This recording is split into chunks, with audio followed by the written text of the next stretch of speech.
Weh, udah datang. Salam. Aduh, datang telat. Gara-gara kehujanan sama mati dulu. Sebenarnya telat ya, telat aja ya. Iya, Sabum. Ya, selamat datang. Jumpa lagi bersama saya di channel Henta Orista. Kali ini saya bukan membawa sih, datang sendiri ya. Datang sendiri. Kali ini saya akan buat konten bersama teman sekaligus murid saya. Ya, boleh dikenalin dulu namanya siapa? Oh ya, nama saya Ivan. Nama lengkapnya tuh. Oh ya, Ivan Paul Glorio Kristoadi, biasanya dipanggil Ivan. Dari Universitas Atmajaya Yogyakarta. Oh iya, darinya Universitas Atmajaya Yogyakarta. Asalnya dari Binjai. Weh, salam dari Binjai. Salam dari Binjai. Kamu temennya sebelah ya? Satu daerah. Satu daerah. Ya ampun, ternyata di mana-mana lagi booming masalah Binjai, dan ketemu salah satunya dengan bocah satu ini. Ini bocah satu ini nih, ngilang. Sukanya ngilang. Kenapa sih ngilang? Boleh tahu nggak? Jadi saya tuh sempat terkena COVID-19. Oh, jadi bukan karena nggak mau latihan ya?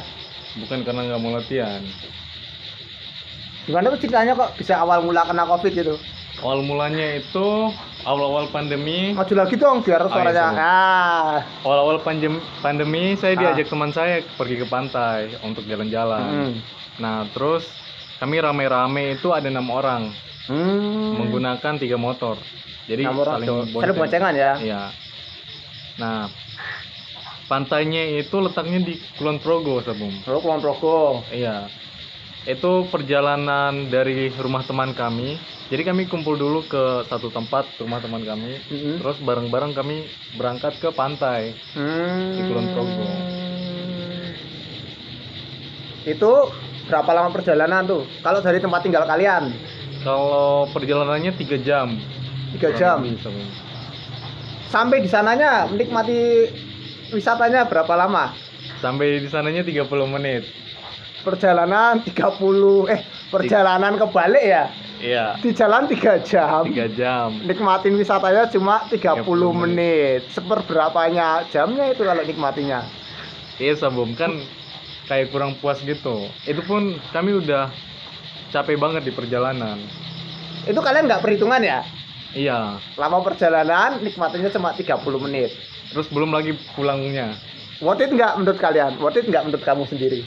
Nggak worth it. Nggak worth it ya. Sekalian aja touring kemana gitu ya.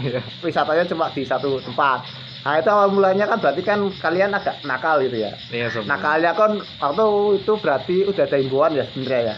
Iya, sudah ada himbauan, cuman pada saat itu tempat wisata itu masih dibuka. Oh, tempat wisata masih dibuka. Soalnya ketika kami di sana itu kami beli karcis tiket. Oh, masih dibuka, masih ada retribusi ya, biar retribusi. Di sana sendiri di lokasi wisata itu rame nggak? Rame, Sebelum. Terus kalian tuh kok bisa kena? Kan padahal kan harus pakai masker, hand sanitizer atau jaga jarak gitu. Mungkin kenanya itu pas kami makan bareng, kan harus lepas masker. Padahal kami juga udah cuci tangan pakai hand sanitizer. Cuman ketika kami makan kan ngobrol gitu, Sebelum. Oh gitu. Oh. Ya, mungkin kenanya di situ. Dan pada waktu itu belum ada vaksinan gitu ya? Iya. Dan stamina kami kan juga ngedrop karena perjalanan yang jauh dan jalurnya naik turun. Karena tadi kan perjalanan berangkatnya 3 jam, pulangnya juga pasti 3 jam dong ya? 3 jam. Atau malah lebih lama mungkin ya, karena capek ya? Iya. Nah, itu waktu pulang capek, apa yang dirasakan? Kan 6 orang katanya tuh. Iya. Itu kena semua nggak? Kena semua. Ceritain coba, awal mulanya kalian bisa pada tahu kalian kena COVID. Jadi awal mulanya itu teman kami udah merasa badannya nggak enak. Terus dia bilang sama kami, guys kayaknya aku nih bakal sakit. Nah tapi kami pikir ya memang karena pulang pergi 6 jam, terus 30 menit itu kan menguras tenaga. Betul. Menguras stamina. Jadi kami pikir itu hal yang wajar. Kami nggak kepikiran kalau itu dia udah gejala COVID. Oh, terus tes. Nah, terus keesokan harinya ketika kami udah pada pulang ke rumah masing-masing, dia tes dan ternyata COVID. Oh, akhirnya salah satu kena COVID, yang lainnya panik. Iya, panik. Tes semua. Tes semua. Itu kena semua 6-6-nya. Kena semua. Termasuk kamu. Termasuk saya. Nah, gejalanya setelah tahu itu. Nah, gejalanya itu yang pertama badan saya itu meriang, kayak demam gitu. Demam. Terus demam. Kepala saya sakit. Lut-lut gitu ya, kayak sakit kepala gitu ya. Kayak sakit kepala sama paru-paru saya itu sesak napas. Berat. Padahal saya nggak pernah merokok, terus suka olahraga juga. Bahkan kalau kita tahu sendiri, public figure atau artis kayak misalnya Om Deddy Corbuzier itu juga rajin olahraga, badannya bagus, tapi beliau juga pernah ngalamin ya. Iya tuh. Apalagi kita ya, apalagi yang badannya kita kurus, makan nggak teratur gitu ya. Oh gitu, jadi rasanya tidur tapi kayak olahraga. Iya, dan lebih parahnya lagi jantung saya itu berdetaknya cepat banget. Padahal saya nggak lagi olahraga, nggak lagi lari, tapi rasanya itu seperti nge-sprint gitu. Jadi detaknya nggak beraturan aja. Nggak beraturan. Nggak enak juga ya. Iya. Nah, pada waktu kamu udah didiagnosis kena itu, kamu sebenarnya tinggalnya sama siapa? Nah, jadi saya itu tinggal sama adik dan kakak saya. Kontrakan ya berarti ya? Apa kos? Rumah pribadi. Rumah pribadi, wah bagus. Rumah pribadi. Nah, papa mama di mana? Papa mama? Nah, papa mama itu kerjanya di Papua. Berarti kalian 3 bersaudara ya? 3 bersaudara tinggal di Jogja. Oh, seperti itu. Terus ketika itu udah tes, saudaramu yang 2 ini kena juga nggak? Nah, jadi pada saat itu kan yang ngalamin saya yang gejalanya. Jadi cuman saya saja yang tes. Karena pada saat itu mereka pun normal. Jadi nggak ada gejala tanpa apapun. Gejala ya? Tanpa gejala. Berarti aman dong mereka? Iya, seharusnya. Oh, kalau seharusnya berarti ada kejadian di mana itu nggak semestinya ya? Iya, Sebum. Berarti bener apa yang dikata orang ya? Kalau orang isolasi mandiri itu berarti harus paling nggak tinggal sendiri, fasilitasnya harus sendiri ya, nggak boleh campur sama yang lain gitu ya. Nah, kamu kan udah kena, kemudian saudaramu itu kenanya gimana? Taunya dari mana? Jadi awal mulanya itu kan saya sudah didiagnosis kena, terus jadi saya di kamar terus kakak saya yang bagian antar makanan sama obat dari dokter kan, terus saya minum, saya konsumsi. Nah, setelah itu mereka diagnosis juga dan ternyata kena. Tes juga ya? Tes juga. Tapi itu tapi tesnya apa?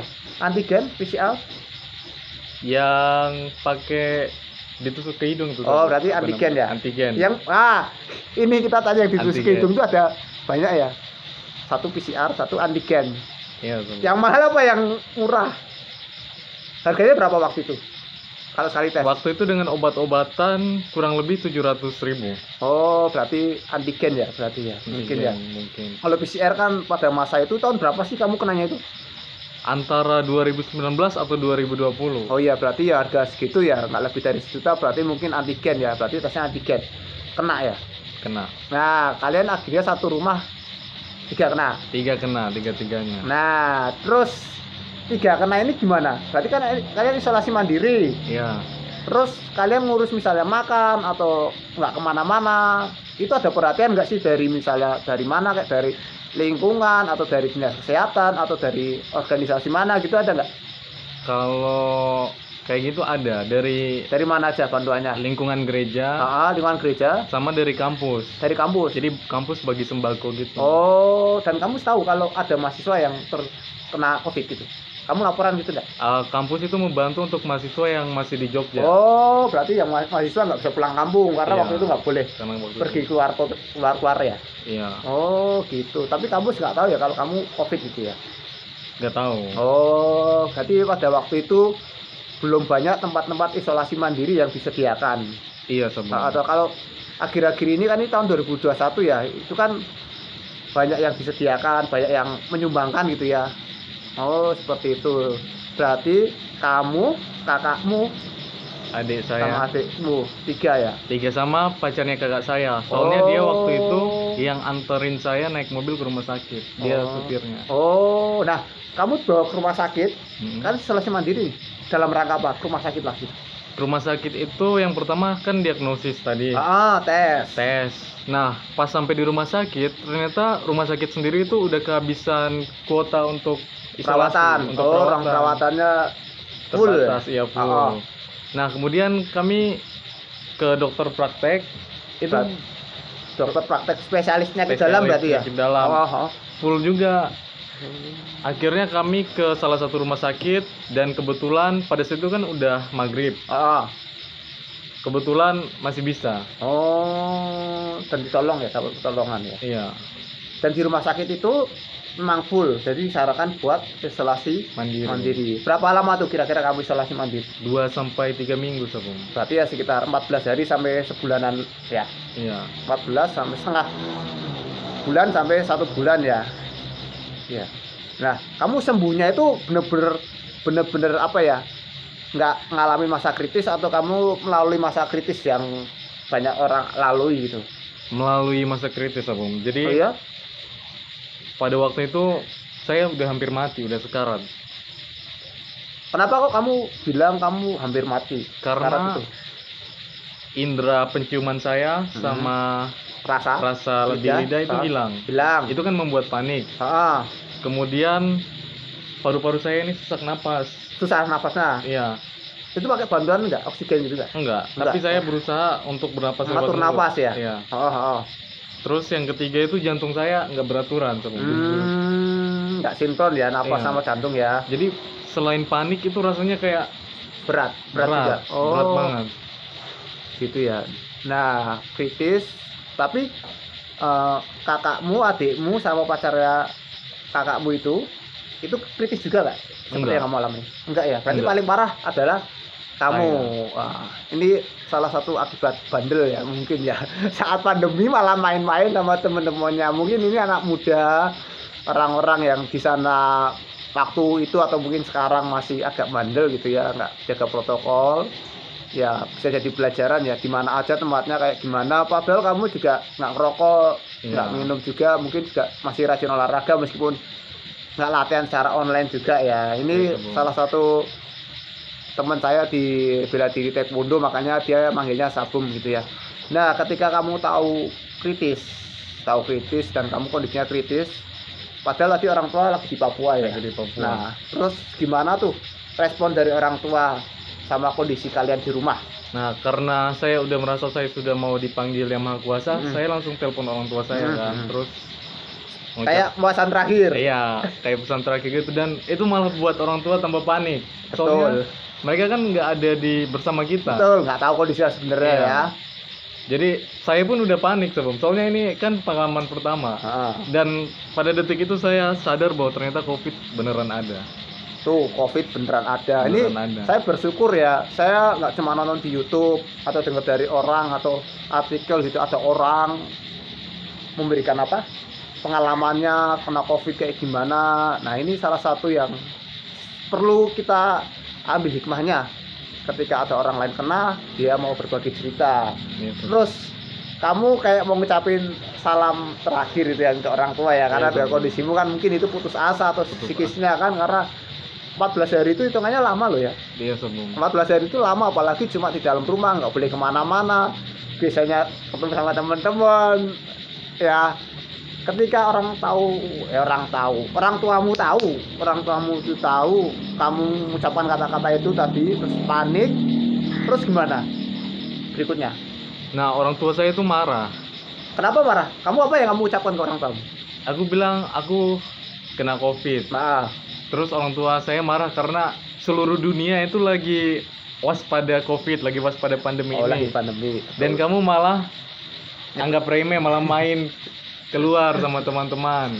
Jadi saya dimarahin habis-habisan. Padahal pada saat itu kan mental saya lagi down, lagi panik. Betul, lagi panik, apalagi tinggalnya sama saudara-saudara ya. Iya. Terus? Sampai bapak saya tuh bilang saya goblok kamu gitu. Sampai diteriakin sama. Berarti termasuk orang tua yang keras ya? Iya, orang tua yang keras. Terus kemudian? Nah, kemudian saya pun karena putus asa, jadi ya akhirnya depresi karena menyalahkan diri sendiri gara-gara saya 3 orang kena, pacar kakak saya dan adik saya. Karena kamu pada waktu mengalami gejala nggak segera periksa ya? Iya Sabung. Dan kamu menundanya itu kira-kira kamu mengalami gejala agak sakit gitu, kamu baru periksa setelah berapa lama? 3 hari. Oh iya, berarti mungkin karena itu ya, jadi nggak langsung dapat penanganan sehingga saudaramu sama pacar kakakmu juga kena ya? Iya. Oh. Dan sebelum 3 hari itu kondisi saya normal. Oh gitu. Jadi pas 3 hari itu langsung ngedrop. Oh, jadi normal kayak biasa terus sebelum langsung drone. Iya, langsung down. Oh gitu. Nah, kalau kamu tadi bilang kamu depresi gitu. Iya. Itu depresi, kamu nggak mencoba buat cari cara nggak biar kamu nggak depresi? Misalnya, ya kamu kan juga dulu suka main game ya, tapi nggak tahu sekarang karena kami udah jarang ketemu, nggak pernah ketemu. Ya saya juga suka main game. Tiba-tiba dia menghilang juga. Terus di media sosial juga dia nggak pernah update apapun gitu ya, dihubungi juga nggak bisa gitu ya. Itukah depresimu? Iya, Atau kamu nggak bisa ngobrol dengan orang lain karena depresi? Jadi karena saya menyalahkan diri saya sendiri kan, itu membuat saya merasa kayak tidak berguna gitu. Malah saya membuat rugi saudara saya, merugikan orang lain. Oh gitu, iya iya. Belum lagi saya dimarah-marahin gitu kan, apalagi sama orang tua sendiri ya. Apalagi sama orang tua sendiri. Memang tuh keluarga itu paling dekat. Kalau Iya, kita susah, yang nolongin adalah keluarga. Kalau kita nakal, yang lain juga keluarga. Kemudian kalau tadi kamu bilang kan kamu itu terpuruk, terus ada masanya di mana kamu bisa sampai saat ini gitu. Pokoknya kamu bersyukur bisa sembuh kan? Iya Sabung. Bisa kumpul dan ini bisa makan, bisa ngobrol sama Sabung. Itu gimana sih ceritanya sampai kamu bisa up lagi? Nah jadi saya kan tipe orang yang suka mikir gitu ya Sabung, pemikir ya. Nah jadi saya tuh bertanya-tanya, sebenarnya tujuan Tuhan menciptakan saya di dunia ini, tujuan saya lahir itu apa sih? Saya bertanya-tanya kan. Kemudian saya bertanya ke papa saya, Pak, kenapa aku itu dilahirkan di dunia ini? Padahal kan aku nggak minta. Dan ketika aku lahir, terus aku tumbuh dewasa, harus sekolah, capek-capek kan, dari SD, SMP, SMA sampai kuliah. Terus setelah kuliah aku harus cari kerja. Terus setelah cari kerja, cari pasangan, berumah tangga. Dan ketika aku tua nanti kan aku jadi pikun Sabung. Berarti segala ilmu, terus pelajaran, pengalaman yang aku dapatkan semasa hidup kan aku lupa karena aku tua, pikun kan. Oh, jadi pertumbuhanmu kamu berpikiran sampai segitunya ya? Iya, sampai segitunya. Terus aku bilang, kenapa aku nggak dilahirkan aja, biar aku tuh tetap suci di samping Yang Maha Kuasa. Jadi aku nggak buat dosa ketika dilahirkan gitu. Kecil terus berarti nggak mau tumbuh? Ya nggak, gitu. Maksudnya nggak dilahirkan. Nggak dilahirkan, biar tetap gitu. Ada di samping Yang Maha Kuasa. Oh iya. Berarti kamu berharap supaya kamu harusnya nggak usah dilahirkan gitu ya, daripada kayak gini ya, mengecewakan keluargamu ya, orang sekitar ya, merasa nggak berguna ya saat itu ya. Terus papa saya jawab, tapi sebelum dia jawab dia suruh saya buka Alkitab. Buka Alkitab. Rajin berarti kamu rajin apa gara-gara itu? Jadi kamu apa ya? Ya memang kalau orang lagi jatuh itu memang akan kembali kepadanya juga ya. Iya. Ya gitu. Atau apa? Saya bacain aja. Boleh, ambil lah nak. Oke. Dia nemu sekarang. Jadi seperti ini. Pas ayatnya. Udah nemu punya papa? Aku sempat kirim ke temanku juga sharing gitu. Coba bacain dong biar teman-teman tahu. Alkitab ya, dari Alkitab ya. Yang keras sana. Bisa baca kan? Kamu bisa baca Alkitab? Bisa. Ya, oke, yuk boleh kita baca. Jadi ada 2. Yang pertama itu dari Mazmur pasal 139 ayat 14 sampai 17. Itu ceritanya begini. Keras lagi dong. Iya, Sabung. Aku bersyukur kepadamu oleh karena kejadianku dahsyat dan ajaib. Ajaib apa yang kau buat dan jiwaku benar-benar menyadarinya. Tulang-tulangku tidak terlindung bagimu ketika aku dijadikan di tempat yang tersembunyi. Dan aku direkam di bagian-bagian bumi yang paling bawah. Matamu melihat selagi aku bakal anak, dan dalam kitabmu semuanya tertulis. Hari-hari yang akan dibentuk sebelum ada satupun daripadanya. Dan bagiku betapa sulitnya pikiranmu ya Allah, betapa besar jumlahnya. Nah, kemudian yang paling mengena yang mana? Yang ini kan pertama dulu loh. Iya. Ya, yang paling mengena kata-kata yang mana? Yang buatmu kayak harus bangkit lagi dan percaya sama kebesaran Tuhan. Yang paling mengena tuh ketika tulang-tulangku tidak terlindung bagimu. Ketika aku dijadikan di tempat yang tersembunyi. Dan aku direkam di bagian-bagian bumi yang paling bawah. Itu yang paling ngena sih. Jadi ya di hadapan Tuhan tuh kamu berpikir seperti apa kalau dari itu di hadapan Tuhan? Saya berpikir kayak saya nggak ada apa-apanya. Oh iya, karena yang lain tersembunyi ya, paling kecil ya. Iya, sebelum tulang-tulang kita aja bahkan di hadapan Tuhan apa tadi? Tidak terlindungi ya. Tidak terlindungi. Jadi kita ya rapuh banget ya di hadapan Tuhan itu ya. Iya, sebelum. Oh iya. Itu yang pertama. Yang pertama. Oke, yang kedua. Yang kedua ini pengkhotbah. Pengkhotbah. Pasal 3 ayat 11 sampai 15. Di sini nggak ada ininya, tapi yang seingat saya itu tentang waktu. Waktu ya. Semua ada waktunya. Semua ada waktunya. Nanti teman-teman kalau misalnya yang nonton ini lebih rajin baca Alkitab daripada kita ini, boleh nanti berbagi ya gimana pengkhotbah tentang waktu. Tentang waktu. Nah, menurutmu sendiri waktu itu gimana? Tadi kan berarti kan gara-gara intinya temanya waktu itu. Kamu mengevaluasi atau kamu ibaratnya apa?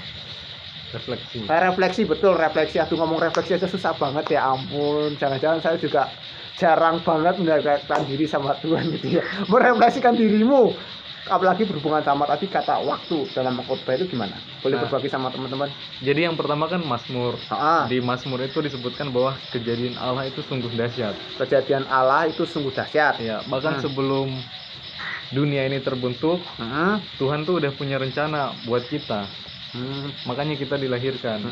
Itu yang pertama. Terus yang kedua itu pengkhotbah, semua itu ada waktunya. Betul, semua itu ada waktunya. Nah, waktu itu gimana menurutmu sendiri? Jadi disebutkan bahwa ada waktu untuk menanam dan lain-lain, sampai pada akhirnya tuh ada waktu kita menuai. Tapi di situ disebutkan semuanya itu sia-sia. Kalau nggak salah seingat saya. Dari kesia-siaan itu, dari kehambaan itu kamu belajar apa?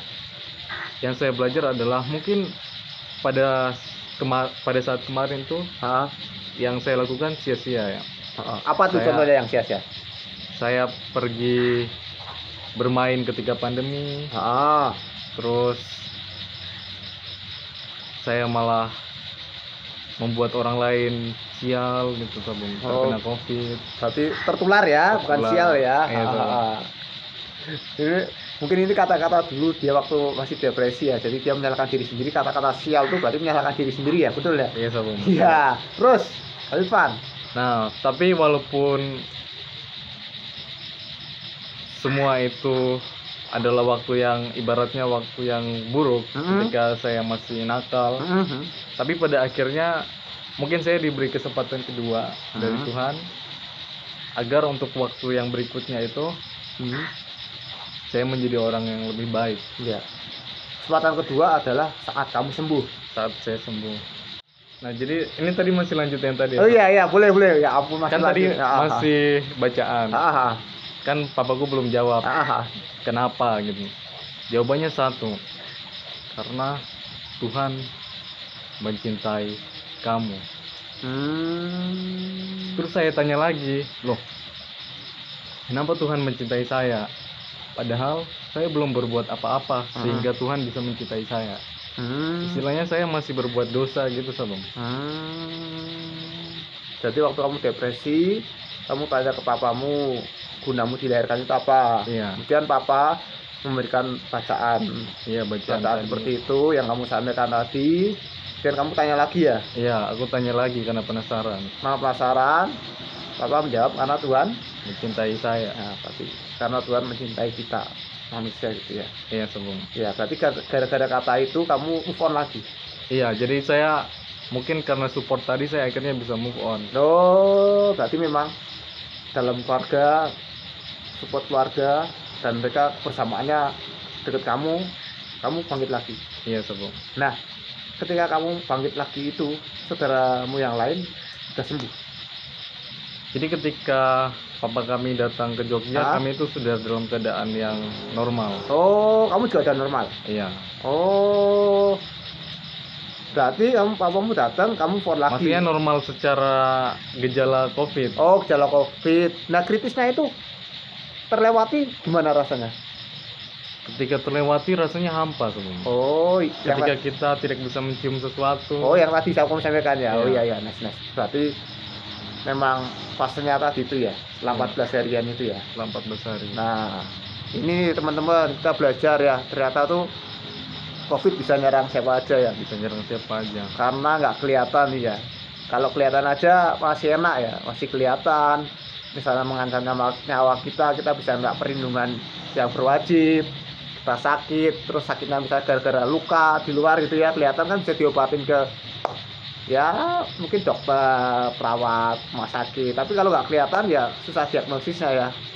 Apalagi lagi masa pandemi, COVID, kurang penginapan lagi perawatan. Penginapan dia deh kalau sakit nginapnya pindah ke rumah sakit bukan di rumah sendiri penuh ya.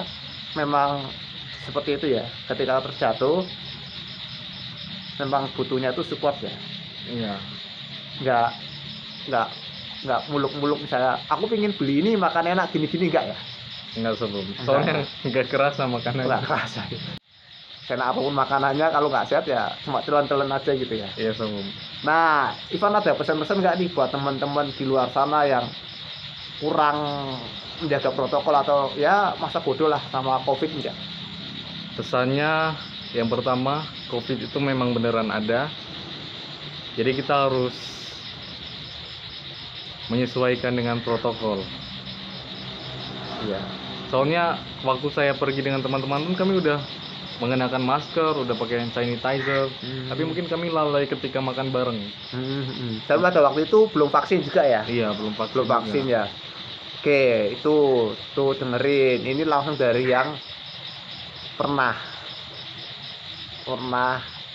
ngalamin, pernah kena COVID sampai kritis, sampai down banget. Kemudian kalau keluarga sendiri ada yang mau disampaikan nggak buat keluarga nih? Siapa tahu besok channel sederhana ini bisa menghadirkan sesuatu yang baik buat orang lain, bisa berbagi dengan yang lain tentang nilai-nilai kebaikan gitu. Kalau untuk keluarga, yang pertama terima kasih atas supportnya, dan aku minta maaf kalau pernah nyusahin kalian, pernah buat kecewa, terus pernah merugikan. Terus yang kedua, aku mencintai kalian. Karena kemana-mana kita besar dari keluarga ya. Iya, kemanapun kita juga, kita paling dekat. Dan kalau kita butuh sesuatu pasti baliknya ke keluarga lagi itu ya. Iya benar Sobong. Ya saya bersyukur ya kalau ada orang itu terpuruk terus jatuh akhirnya telepon lagi, bangkit lagi. Salah satunya ya Ivan ini. Saya juga nggak nyangka bisa ketemu dia lagi setelah lama sekali menghilang. Karena ini akhir tahun gitu ya, dan kami berdua mau ngerayain Natal gitu ya. Kamu Iya. Natalan dong? Iya Sobong. Iya. Sekalian tahun baru berarti. Ivan mau ngucapin sesuatu nggak buat teman-teman? Daripada saya ngomong terus, Ivan aja. Sekarang ngomong yuk. Ngucapin selamat hari raya atau tahun baru juga boleh. Buat teman-teman, selamat hari raya Natal dan tahun baru. Tuhan mencintai kita semua. Ya, dan Tuhan akan selalu memberkati kita semua saat kita mau berbagi dan berbuat baik. Semoga ya. Amin. Oke, teman-teman. Seperti itulah konten saya pada kesempatan kali ini. Apabila suka, silahkan like. Apabila nggak suka, silahkan dislike. Boleh. Dan kami berharap apabila ini bermanfaat, silakan untuk berbagi dengan sesama. Sampai jumpa lagi. Terima kasih telah menonton. Bye. Bye.